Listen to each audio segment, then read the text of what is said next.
Frustrated हो चुके हैं, आप फ्रस्ट्रेटेड हो चुके हैं, इस तरह की भाषा का इस्तेमाल कर रहे हैं। थोड़ा पानी पीजिए, इत्मीनान रखिए। पूरा आपको मौका मिला, 16 मिनट में से 14 मिनट आप बोले और फिर भी आप रो रहे हैं, बोल रहे हैं देखिए हमारे साथ ऐसा हो रहा है, हमारे साथ ऐसा हो रहा है। आई टॉक्ड अबाउट कि क्या 2 साल की सदस्यता जाने के बाद क्या सुप्रीम कोर्ट की रूलिंग नहीं है? अगर रूलिंग नहीं थी तो, अगर रूलिंग नहीं है, अगर मैं फैक्चुअली गलत हूं तो आप बोलिए अमीश देवगुना फैक्चुअली गलत है, अमरेली के सांसद के साथ ऐसा हुआ। मैं कहा अगर ऐसा हुआ तो आपको कोर्ट जाना चाहिए था, और आप चले गए भक्ति में, आप चले गए पता नहीं किसी की। अब भक्ति कौन किसकी कर रहा है, 3-3 वहां पर सीएम बुलाकर, मैं उस विषय पर नहीं आना चाहता, लेकिन पॉइंट है कि लेट्स बी काम ऑन अ डिबेट शो।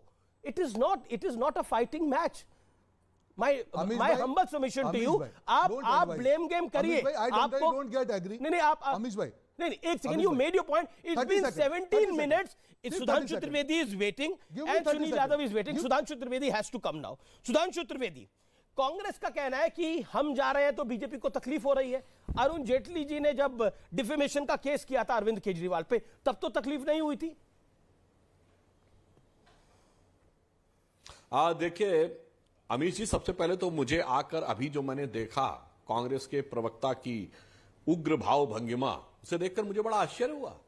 ये वो पार्टी जिसके नेता ने जाके विदेश में ये कहा कि लोकतंत्र खतरे में है, खत्म हो चुका है, किसी को बोलने नहीं दिया जाता है, और आपने देखा कि जलवे के साथ वो हम लोगों को छोड़िए अपोजिशन पार्टी एंकर को हड़का रहे हैं, और उसके बाद कह रहे हैं हमें बोलने नहीं दिया जाता। मेरे ख्याल से ऐसे उदाहरण बिरले होंगे भारत की राजनीति में जहां स्वतंत्रता नहीं स्वच्छंदता हो बोलने की, यानी कुछ भी बोलने की, किसी को भी बोलने की। न्यायालय पे टिप्पणी कर दो, स्पीकर पे टिप्पणी कर दो, सेना पे टिप्पणी कर दो, मीडिया पे टिप्पणी कर दो, उसके बाद कह दो जी हमें बोलना नहीं दिया जाता। अब एक फैक्चुअल बात कहता हूं, यदि रोहन जी ने यह कहा है कि वो सांसद हाई कोर्ट और सुप्रीम कोर्ट गए थे, तो क्या हाई कोर्ट और सुप्रीम कोर्ट का जजमेंट उनके खिलाफ है? यदि है तो उनको ही नहीं, उनकी पार्टी को आकर दिखा देना चाहिए था कि देखो तो आज सुप्रीम कोर्ट ने 3 साल की सजा इनकी की हुई है और इसके बावजूद इनकी सदस्यता नहीं हुई है।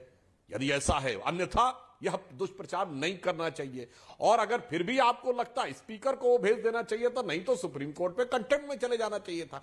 ऐसे ही आकर कुछ भी बोल देना कि साहब ऐसा हुआ था और हाई कोर्ट गए, सुप्रीम कोर्ट गए, तो क्या हुआ हाई कोर्ट और सुप्रीम कोर्ट? उसने रोका है सजा को या बरकरार रखा? सुप्रीम कोर्ट ने क्रैश करी थी। सुप्रीम कोर्ट ने, देखिए वो जो विषय वो हाफ फैक्ट था, हाफ फैक्ट ये था, सुप्रीम कोर्ट ने क्रैश करी थी एमपी की कन्विक्शन। लेकिन पॉइंट ये है, इस समय महत्वपूर्ण पॉइंट ये है जो मैं आपसे सवाल पूछा हूं सुधांशु, अरविंद केजरीवाल पर जब डिफेमेशन का केस किया था अरुण जेटली ने, तो पूरी बीजेपी लगभग गई थी। पूरी बीजेपी से मेरा तात्पर्य है बड़े नेता गए थे, मौजूदा आपके राष्ट्रीय अध्यक्ष जेपी नड्डा थे, तब वो सरकार में मंत्री थे, वो गए थे, पीयूष गोयल गए थे, इसके अलावा श्रीकांत शर्मा होते थे, वो गए थे। मेरा पॉइंट है कि आप भी तो लाभ लश्कर के साथ गए थे आज, हाँ, लेकिन उस समय अरुण जेटली केस कर रहे थे, इस समय राहुल गांधी एक कन्विक्ट के तौर पे गए थे।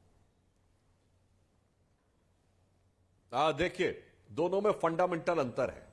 कोई आकर झूठा आरोप लगाएगा, और केजरीवाल जी सिर्फ हमारे नेता अरुण जेटली जी के विरुद्ध नहीं, नितिन गडकरी जी के खिलाफ भी गए थे। तब इनकी पार्टी में कपिल सिब्बल थे, उन्होंने भी जाके कोर्ट में डिफेमेशन किया था। और जहां तक मुझे ध्यान है विक्रमजीत सिंह मजीठिया ने भी किया था, और मनीष तिवारी जी ने भी किया था, जो शायद जो आज भी इनकी पार्टी में है, कपिल सिब्बल जी नहीं है। तो वो तो देखिए अरविंद केजरीवाल तो एक अलग केस है, वो भारत की राजनीति की नई नवेली पार्टी है, मगर अजब अलबेली पार्टी है, जो अपने आप में पहली बनी हुई पार्टी है, जो जितनी उग्रता के साथ भ्रष्टाचार के आरोप लगाते हैं, उतनी निर्लज्जता के साथ अपने को कट्टर ईमानदार कहते हैं, और फिर उतनी ही मासूमियत दिखाते हुए जाके माफी भी मांग लेते हैं। 5 नेताओं से, 4 या 5 नेताओं से माफी मांगने वाले 10 साल के अंतराल में वो भारत के इकलौते राजनेता होंगे, वो एक अलग केस है। मैं आज के राहुल गांधी जी के केस की बात करता हूं। सिर्फ सिंपल सी बात है, पिछड़े वर्ग के लिए इतना बड़ा अपमान की बात हो गई, सहजता से जाते माफी मांग लेते। नहीं, माफी नहीं मांगनी है, चलो कोई बात नहीं, आप सामान्य जाते, मैं मानता हूं आप बड़े नेता हैं, 2-4 लोग आपके साथ जा सकते थे। 3 मुख्यमंत्री वहां पर आए, किस लिए आए भाई? उन 3 राज्यों का काम छोड़कर वो लोग क्या करने के लिए आए? और राहुल गांधी जी टेक्निकली क्या है ये बताइए? हमारे अरुण जेटली जी नेता प्रतिपक्ष थे राज्यसभा में, आज राहुल गांधी जी ना कांग्रेस के अध्यक्ष हैं, ना किसी सदन में नेता प्रतिपक्ष हैं, ना कांग्रेस के कार्यकारी अध्यक्ष हैं, ना कांग्रेस के उपाध्यक्ष हैं, ना कांग्रेस के महासचिव हैं। वो एक अदद सांसद है। ब्रेक के बाद इसका जवाब ले लेंगे। सुनील यादव भी कुछ कहना चाहते हैं। सुधांशु, मुझे आपको रोकना पड़ेगा, मैं ब्रेक के लिए रुक रहा हूं, लेकिन